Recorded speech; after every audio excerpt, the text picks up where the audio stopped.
নমস্কার, অরুস কিচেন এলার্জিতে সবাইকে আবার স্বাগত জানাচ্ছি। আজকে আমার রেসিপি ঠিক 10 মিনিটে সুস্বাদু একটা আলুর তরকারি। আলুর তরকারি বিভিন্নভাবে আমরা সকলেই বানিয়ে থাকি বাড়িতে। আমাদের এটা প্রয়োজনও হয়, কখনো লুচির সাথে হোক, রুটির সাথে হোক, পরোটার সাথে হোক।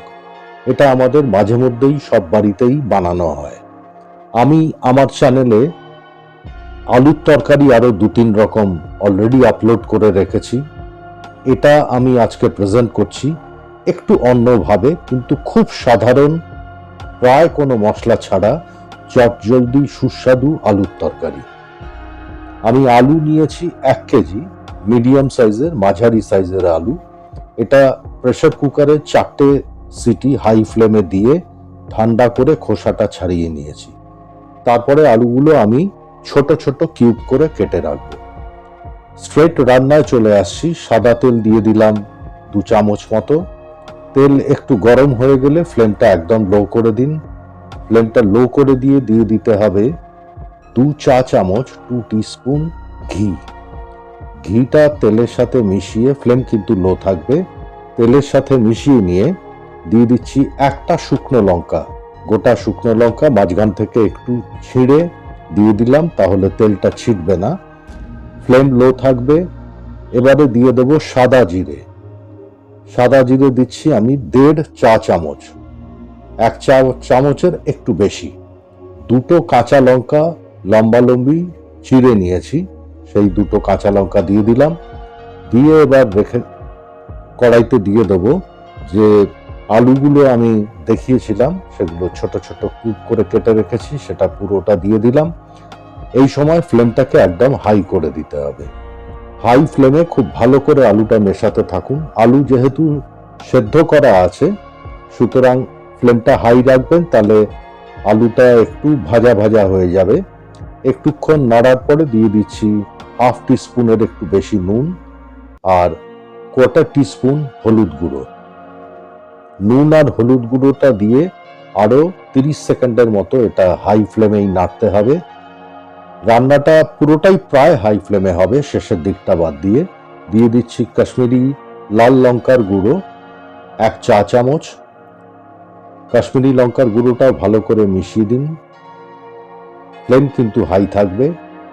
ভালো করে মেশানোর পর এগুলোতে কোনোটাতে বেশি সময় লাগবে না, শুধু প্রথমে আলুটা ভাজার সময় একটু সময় লাগবে। এবারে হাতে সামান্য জল নিয়ে একটু ছিটিয়ে দিয়ে দিন। জলটা দিলে কি হবে, নুন, হলুদ এবং এই কাশ্মীরি লাল লঙ্কার গুঁড়ো যেটা আমরা দিয়েছি, এটা আলুর সাথে, প্রত্যেকটা আলুর টুকরোর সাথে খুব ভালোভাবে মেখে যাবে, গায়ে গায়ে লেগে যাবে। এটা কিন্তু খুব ইম্পর্টেন্ট, এটা স্কিপ করবেন না। এবারে দিয়ে দেবো চিনি। চিনি দিচ্ছি 1 টিস্পুন, 1 টিস্পুন। চিনি এবং নুন দুটোই আপনারা প্রত্যেকের স্বাদ মতো দেবেন। আর একটু গরম জল দিয়ে দিলাম, কারণ এর কনসিস্টেন্সিটা হবে একটু মাখা মাখা, কাদা কাদা, যাতে রুটি, লুচি, পরোটার সাথে খেতে ভালো লাগে। এবারে আঁচটা কমিয়ে দিয়ে ফ্লেম একদম লো করে দিয়ে ঢাকা দিয়ে ঠিক 2 মিনিট। এই 2 মিনিট রান্না করার রিজনটা হচ্ছে, যা যেটুকু তেল মশলা দিয়েছি সেটা আলুর সাথে খুব ভালোভাবে ফ্লেভারগুলো অ্যাবজর্বড হয়ে যাবে। এই স্টেজে নুন আর চিনিটা চেক করে নিন। লাস্টে দিয়ে দিচ্ছি কসুরি মেথি। এটা আমি একদম পাতাগুলোই দিলাম, আমি কোনো রকম টোস্টিং করিনি, কিছু করিনি। 3 টিস্পুন, 3 চা চামচের মতো কসুরি মেথি দিয়ে আমাদের এই ঝটপট সুস্বাদু আলুর সবজি 10 মিনিটেরও কম সময় তৈরি হয়ে গেল। ঠিক 8 থেকে 10 মিনিট লাগলো। এবারে গ্যাস অফ করে দেবো। গ্যাস অফ করে দিয়ে একদম শেষ একটা জিনিস অ্যাড করবেন, এটা চেষ্টা করবেন, একটা অর্ধেক লেবুর রস। গ্যাস কিন্তু অফ থাকবে। এইভাবে হাতের মধ্যে করে দিয়ে দিন, যাতে দানাগুলো, বীজগুলো তরকারির মধ্যে না যায়। যদি লেবু না থাকে তাহলে অল্প একটু হাফ টিস্পুন আমচুর পাউডার দিয়ে দিতে পারেন। ঢাকা দিয়ে 3 মিনিট মতো রেস্ট করতে দিন। যাতে ফ্লেভার ডিস্ট্রিবিউট হয়ে যায়। অপূর্ব স্বাদের আলুর তরকারি তৈরি সার্ভ করার জন্যে। ভালো লাগলে শেয়ার করুন, কমেন্ট করুন এবং লাইক দিন। ভিডিও দেখবার জন্য সবাইকে ধন্যবাদ জানাচ্ছি। আপনাদের সকলকে রিকোয়েস্ট করব, প্লিজ সাবস্ক্রাইব অরুস কিচেনোলজি। আপনারা সাথে থাকুন, দেখতে থাকুন।